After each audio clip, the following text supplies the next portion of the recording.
All right, guys. All right, today we are going to be painting your portraits. So we're going to need our supplies, brushes, Q-tips, Sharpies, and our portraits. You are first going to be finishing up any of the outline you haven't done. Also notice thick and thin lines. Some areas you're going to want to keep those thin lines. Other areas are much thicker.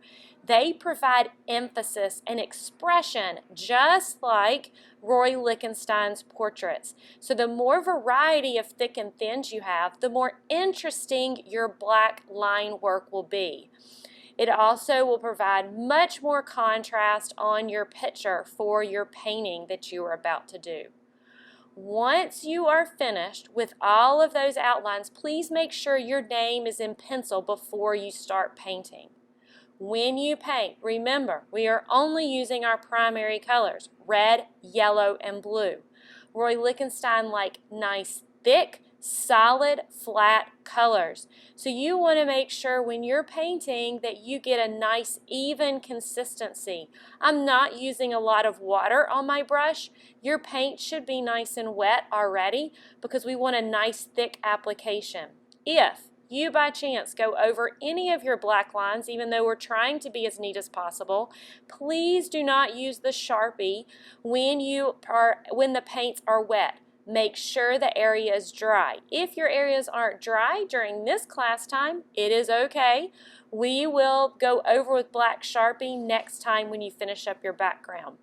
So I am going to be trying to use all of my primary colors. I've used yellow this time on my hair, but it doesn't mean that your hair necessarily has to be blonde for you to use yellow. If you see the other guy that I did, he had blue in his hair. Have fun, be creative with your colors. Then after you filled in all of those solid colors, the Q-tip. Those are when we're going to add to make Ben-Day dots.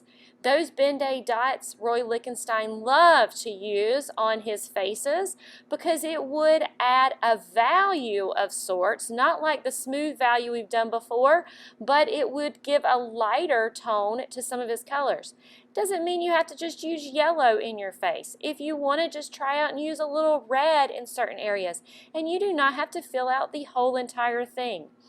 Once you have the Ben-Day dots, solid flat colors, and all of your Sharpie work done, cut out your portrait today.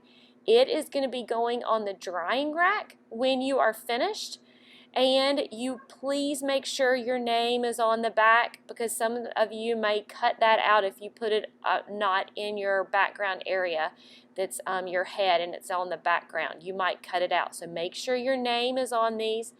After that, please raise your hand if you are completely finished with your portrait on the drying rack.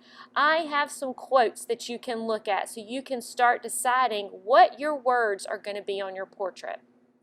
For cleanup today, please throw away all of those scraps, clean out all of those brushes, replace all the caps on the paint, and return everything over to the